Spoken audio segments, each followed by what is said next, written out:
ಉತ್ತರ ಪ್ರದೇಶದಲ್ಲಿ ನಡೆದಂತಹ ದಲಿತ ಯುವತಿ ಮೇಲಿನ ಅತ್ಯಾಚಾರ ಪ್ರಕರಣವನ್ನು ಖಂಡಿಸಿ ಮಂಗಳೂರಿನಲ್ಲಿ ಕ್ಯಾಂಪಸ್ ಫ್ರಂಟ್ ಆಫ್ ಇಂಡಿಯಾದಿಂದ ಪ್ರತಿಭಟನೆ ನಡೆಸಲಾಯಿತು.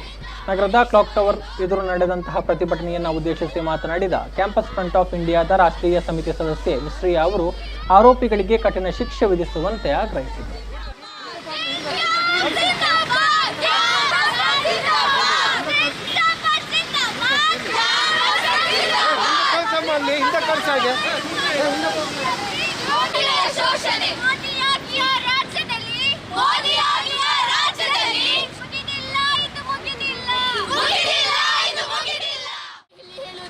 ಉತ್ತರ ಪ್ರದೇಶ ಎನ್ನುವುದು ಗೂಂಡಾಗಳ ರಾಜ್ಯವಾಗಿದೆ. ಉತ್ತರ ಪ್ರದೇಶವು ಯೋಗಿಯ ಆಡಳಿತವು ಇಂದು ಅತ್ಯಾಚಾರಿಗಳಿಗೆ ಒಂದು ನಿರ್ದೋಷಿ ಅವರು ನಿರ್ಭಯ ಇಲ್ಲದೆ ಅತ್ಯಾಚಾರಗಳನ್ನು ಅನೈತಿಕ ಕೃತ್ಯಗಳಲ್ಲಿ ಭಾಗಿಯಾಗಿದ್ದಿರುವುದು ನಾವು ಇಂದು ನೋಡ್ತಾ ಇದ್ದೇವೆ.